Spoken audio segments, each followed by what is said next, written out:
Assalamualaikum warahmatullahi wabarakatuh. Perkenalkan, nama saya Revika Purnama Lovia Ensa, mahasiswi semester 6, Program Studi Pendidikan Sejarah Universitas PGR Palembang. Video ini saya buat untuk memenuhi pengambilan nilai tugas ujian tengah semester mata kuliah Indonesia Orde Lama sampai Kemerdekaan.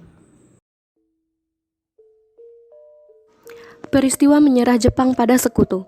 Amerika Serikat melakukan pengeboman terhadap kota Hiroshima pada 6 Agustus 1945 dan Nagasaki pada 9 Agustus 1945. Pada 14 Agustus 1945, Jepang menyerah tanpa syarat kepada Sekutu. Indonesia berada dalam keadaan vacuum of power atau kosong kekuasaan. Bung Karno dan Bung Hatta sedang berada di Dalat, Vietnam untuk memenuhi panggilan Jenderal Terauchi selaku Panglima Tentara Jepang di seluruh kawasan Asia Tenggara. Kedua, perbedaan perspektif antara golongan tua dan golongan muda. Berita kekalahan Jepang terhadap Sekutu diketahui oleh kalangan pemuda bangsa Indonesia di Bandung melalui berita siaran radio BBC di London. Para pemuda menemui Bung Karno di Jalan Pegangsaan nomor 56 mendesak supaya proklamasi segera dilaksanakan. Ketika para pemuda belum berhasil membujuk Bung Karno, pada tanggal 15 Agustus 1945 pukul 20 WIB kembali mengadakan rapat di Lembaga Bakteriologi di Jalan Pegangsaan Timur, Jakarta. Wikana dan Darwis menemui Bung Karno menyampaikan bahwa rapat telah menentukan kemerdekaan harus segera diproklamasikan. Peristiwa Rengas Dengklok. Latar belakang adanya peristiwa Rengas Dengklok karena adanya perbedaan pendapat antara golongan tua dan golongan muda. Golongan muda menghendaki agar Soekarno-Hatta, golongan tua segera memproklamasikan kemerdekaan. Sedangkan golongan tua menunggu-nunggu berita resmi dari pemerintah pendudukan Jepang terlebih dahulu.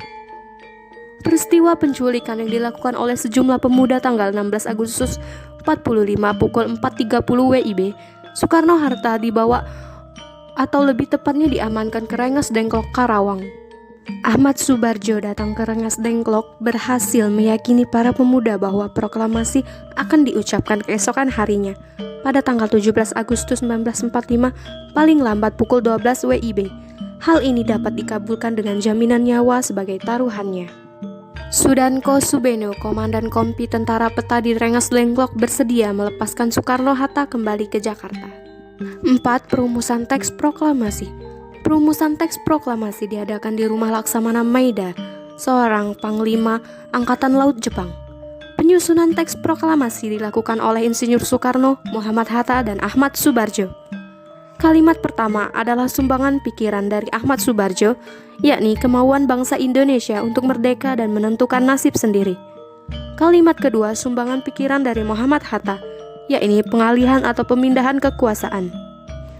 Atas usulan dari Soekarni yang menandatangani adalah Ketua dan Wakil Ketua PPKI, Soekarno dan Hatta. Oleh Soekarno, naskah asli diberikan kepada Sayuti Melik untuk diketik. Antara naskah yang ditulis dan diketik terdapat 3 perubahan. Yang pertama, tempoh menjadi tempo. Yang kedua, wakil-wakil bangsa Indonesia menjadi atas nama bangsa Indonesia. Yang ketiga, Jakarta 170805 menjadi Jakarta hari 17 bulan 8 tahun 05. Pelaksanaan proklamasi. Pembacaan dilakukan di Rumah Insinyur Soekarno, Jalan Pegangsaan Timur nomor 56. Teks proklamasi dibacakan langsung oleh Insinyur Soekarno dan didampingi Muhammad Hatta.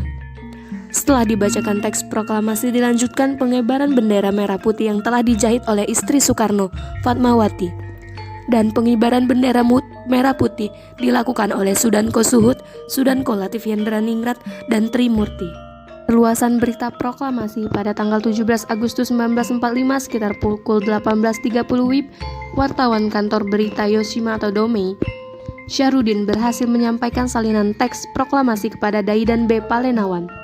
Oleh Daidan, teks proklamasi tersebut diberikan kepada F. Wos, seorang petugas telekomunikasi di kantor berita tersebut untuk segera diudarakan. Melalui radio pada tanggal 17 Agustus 1945, Syarudin berhasil memasuki ruangan siaran radio Hosokan Rikyoko.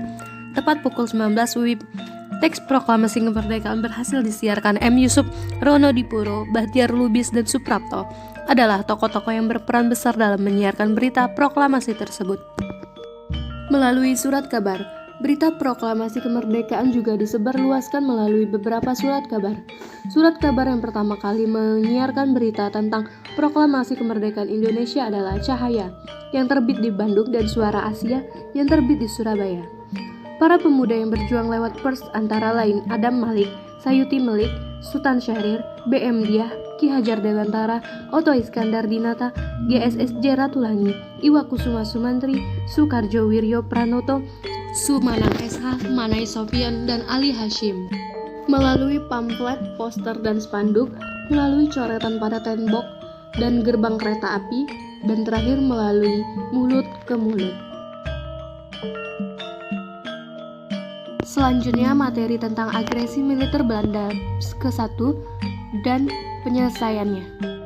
Agresi militer Belanda 1 adalah operasi militer Belanda di Jawa dan Sumatera terhadap Republik Indonesia yang dilaksanakan dari 21 Juli 1947 sampai 15 Agustus 1947. Letnan Gubernur Jenderal Johannes Panmuk menyebut aksi militer ini dengan istilah Operate Product. Panmuk menegaskan bahwa hasil perundingan Linggarjati yang resmi disepakati pada 25 Maret 1947 tidak berlaku lagi. Tujuan utama agresi Belanda adalah merebut daerah-daerah perkebunan yang kaya dan daerah yang memiliki sumber daya alam terutama minyak.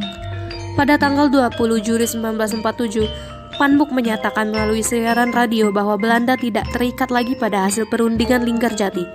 Kurang dari 24 jam setelah itu, agresi militer Belanda 1 pun dimulai. Fokus serangan tentara Belanda di 3 tempat yaitu Sumatera Timur, Jawa Tengah, dan Jawa Timur. Di Sumatera Timur, sasaran mereka adalah daerah perkebunan tembakau. Di Jawa Tengah, mereka menguasai seluruh pantai utara. Dan di Jawa Timur, sasaran utamanya adalah wilayah yang terdapat perkebunan tebu dan pabrik-pabrik gula. Belanda juga mengerahkan kedua pasukan khusus yaitu Korps Special Troepen atau KST di bawah Westerling dan pasukan para I-1E para Kompagni di bawah Kapten C. Sisseler.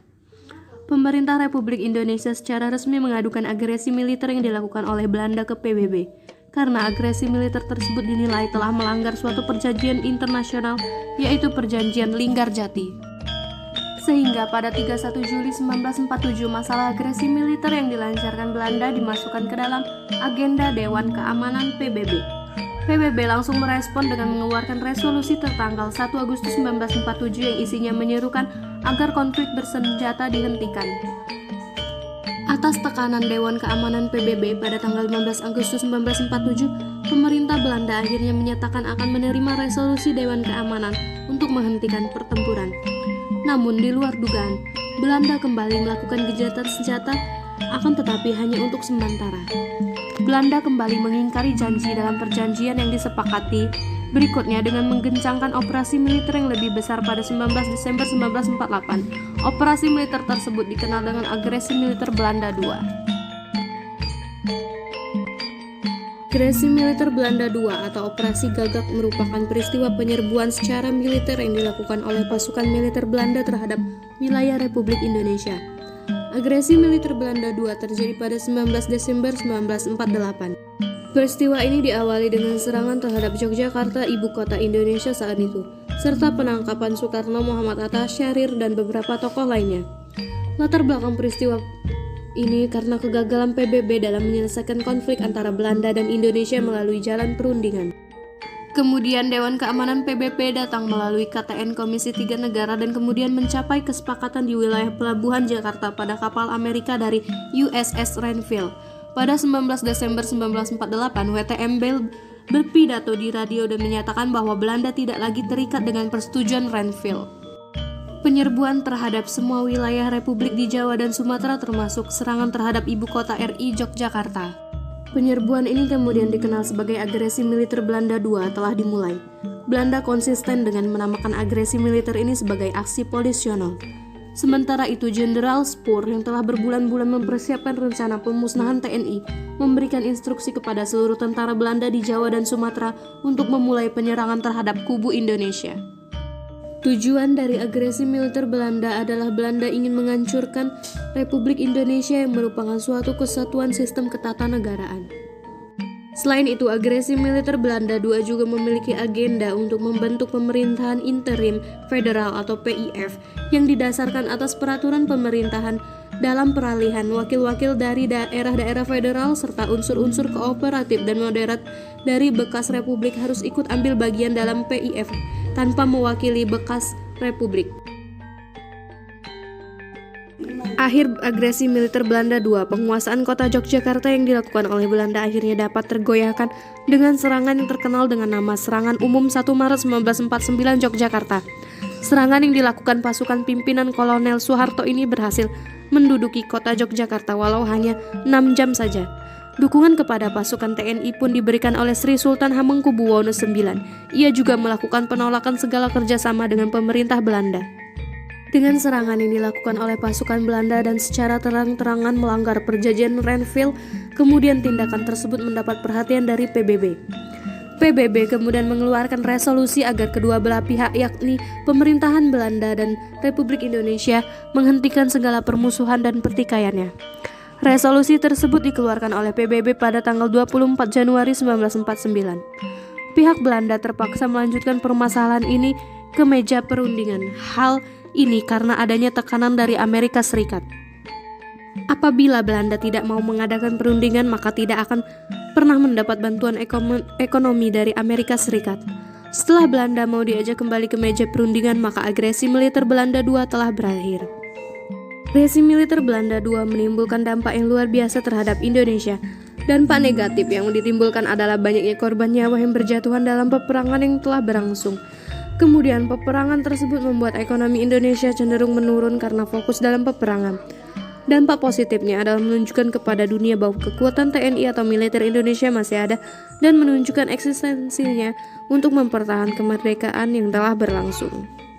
Demikianlah pembahasan yang bisa saya sampaikan. Semoga dapat dipahami, dimengerti, dan semoga bermanfaat. Mohon maaf apabila masih banyak terdapat kekeliruan dan kesalahan. Wabillahi taufiq walhidayah. Wassalamualaikum warahmatullahi wabarakatuh. Terima kasih.